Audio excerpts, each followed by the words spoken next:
in a TV show when the editor-in-chief, along with his guests, not only call you kind of foreign agents who are going abroad to train or be trained, but also if they call for your basically murder, because what could it mean if somebody threw us down very long stairs into a basement? It's either murder or it's torture.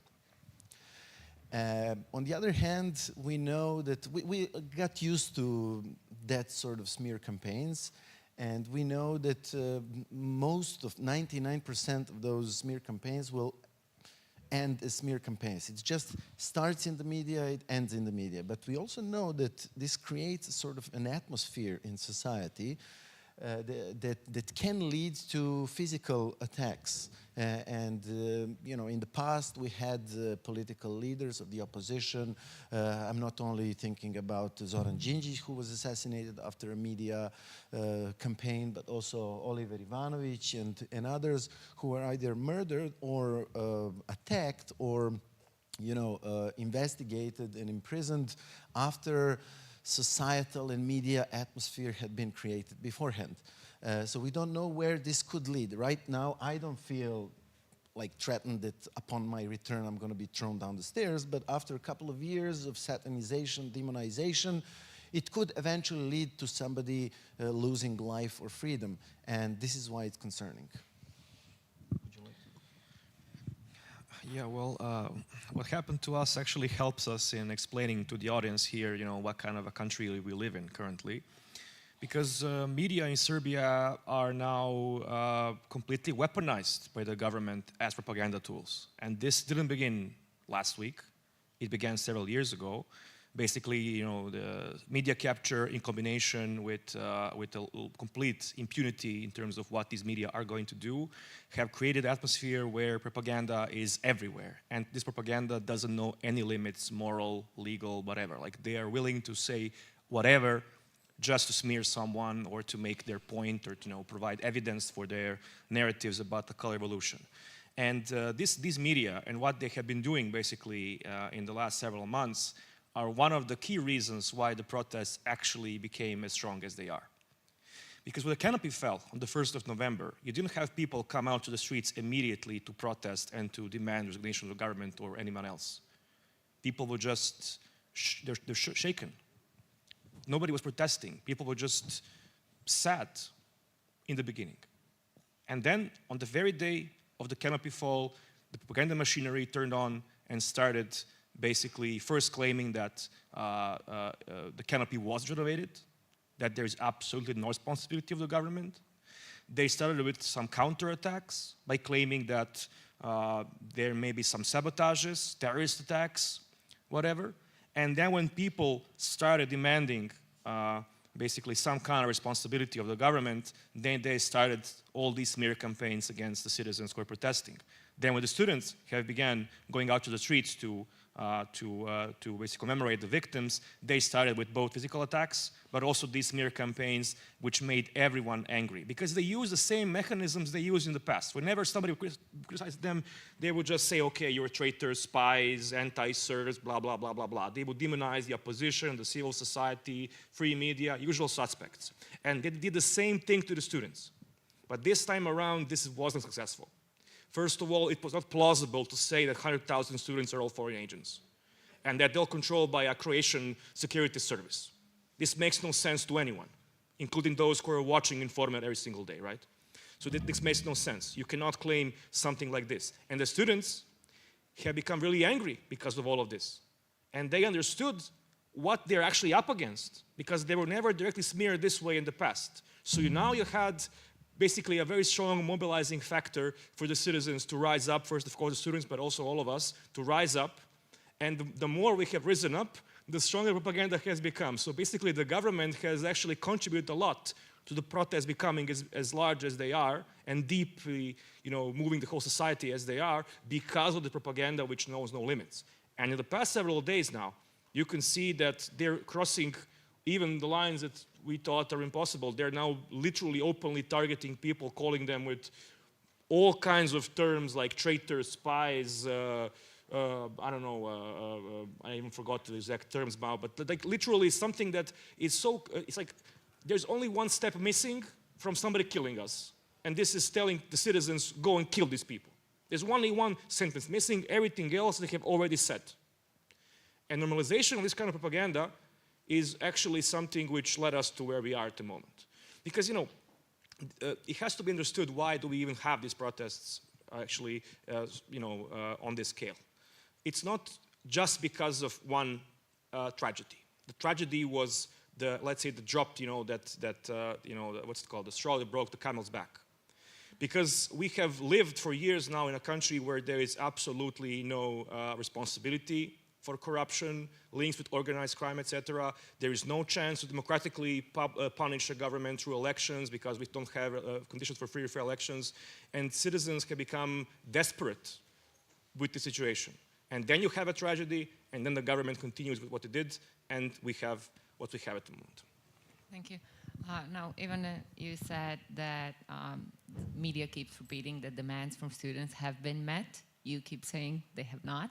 So what's next? What are the students proposing for like the continuation of the protests? Yeah, so the demands that we have, some have been met in some form, but not the entirety. Like, for example, the first demand is to release all the documentation for the building of the canopy, or restructuring, as they say, but the narratives. But I wanted to say, just to continue on what they were saying, the thing with the narratives and the calling us, be it Croats or anything, we live in some form of hyper-information that we are not, like, I'm listening to this and I completely forgot that it was happening because it's been like 6 months, but think about us being Croats, etc., it's just like, it's another lifetime. So in that sense, we just got used to it, but that's the tragedy itself. Going back to the demands, they have not been met. It's been 6 months, 6 months since the blockade of the rectorate of the University of Belgrade, and on Sunday it's going to be 7 months since the canopy collapse. So in that sense, they have not been met. We had some changes in the rule of education, higher education, but they are now threatening that they're going to switch it back to how it was in 1997. So we have that now happening as well. But that demand was met, but now it's going back, and other demands that we have also have not been met fully. And in that sense, we have now been calling for the elections to happen because we want to fair and transparent election to happen, so we can see, is it the institutions themselves, or is it the people in the institutions that are blocking to the demands to be happening? Because it's not that complicated. It's basically just simple. Just do your job. You were supposed to be held accountable. You were supposed to be transparent. You have some money issues with the canopy reconstruction, but we are not going to make that happen anymore. And like Nicola said, it's not the first or the only political scandal that we were recently doing. I think it's like maybe 25 or more political scandals and affairs that have been happening since the 2012. So it's a lot of if you are going back to Belgrade or passing by Belgrade, on every faculty building you can see a picture of one of them. Thank you. Now students are calling for elections. We've seen that they've been largely supported by different actors in Serbia all over.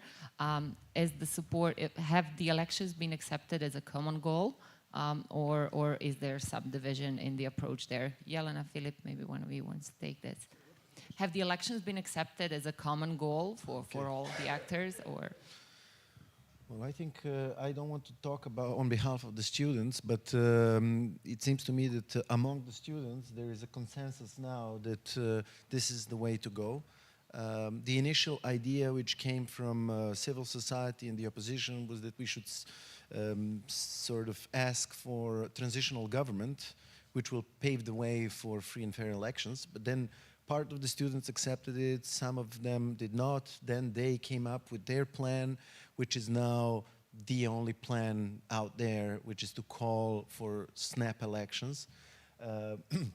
I think vast majority of citizens also accept and would like to see the snap elections and support students. Around 60% of the population in Serbia supports student demands, including this one. On the other hand, the regime, for the first time in a very long time, actually is not, you know, trigger happy when it comes to snap elections. Probably because they estimated that they cannot win these elections, even with all the kind of machinery of, you know, all sorts of kind of irregularities, vote buying, media control, even with sort of uneven kind of conditions, unfair elections, they think that now it's risky for them because they might lose it. And that's why they want to kick the can down the road. They are punishing the university professors. They are doing everything they can to kind of divide the students from professors, to sow kind of divisions in society. And then maybe in the autumn or in winter, once the student rebellion is calmed down, once they're kind of quarreled with everybody else, they will probably call for those, I mean, they will have elections in which they can kind of repeat their entire machinery, but with the opponent being seriously weakened. I think that's their strategy. Now, what will transpire eventually depends also on students and all of us if we stay united and determined to win this battle. I think this is about a fourth panel where divide and conquer has been mentioned as a strategy of oppressive regimes. We have about 15 minutes left. I have so many questions here, but I want to give floor to the audience to maybe take a couple of questions and then we can go further. There is a hand here. Good morning or good afternoon. First, big respect for you, what you have done in Serbia so far by significantly changing the public opinion. You have still not changed the politics and you have not changed the institutions. Let's say my impression is by following a little bit more closely that you thought that you can change the institutions just by changing public opinions. Usually it doesn't happen like that. You need to change the politics, and then the politics needs 10, 15 years to change the institutions. But my question is that, you know, I keep on hearing also a little bit here, and what I was following, what you are, that you are unique, let's say our movement is nothing, never happened something like that except in Paris in '68 and so on. That's not true. Let's say in the last 10 years, there has been, or kind of last 25 years, there has been an enormous amount of the movements which have been very, very similar like yours. In the last 10 years, there has been a major movements very, very similar like yours. In the last 10 years, all of them have been defeated. And I can give you a number, concrete number. So my question is there somebody in your movement and who is studying and learning from these failures in the last 10 years, which happened around the world, and integrating the reasons of the failures of the other movements in your strategic thinking, how you are managing the process? Do we want to take the question?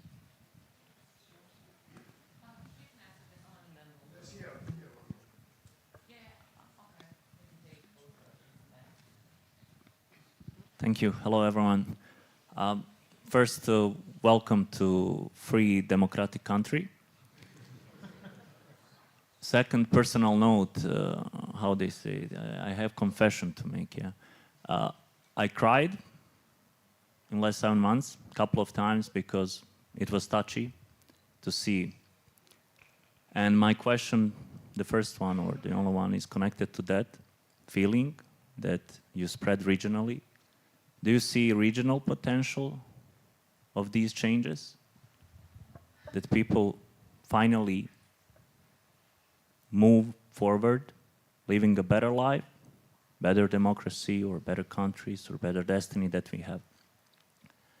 And one comment, I think that your example showed the truth that was not easily to explain.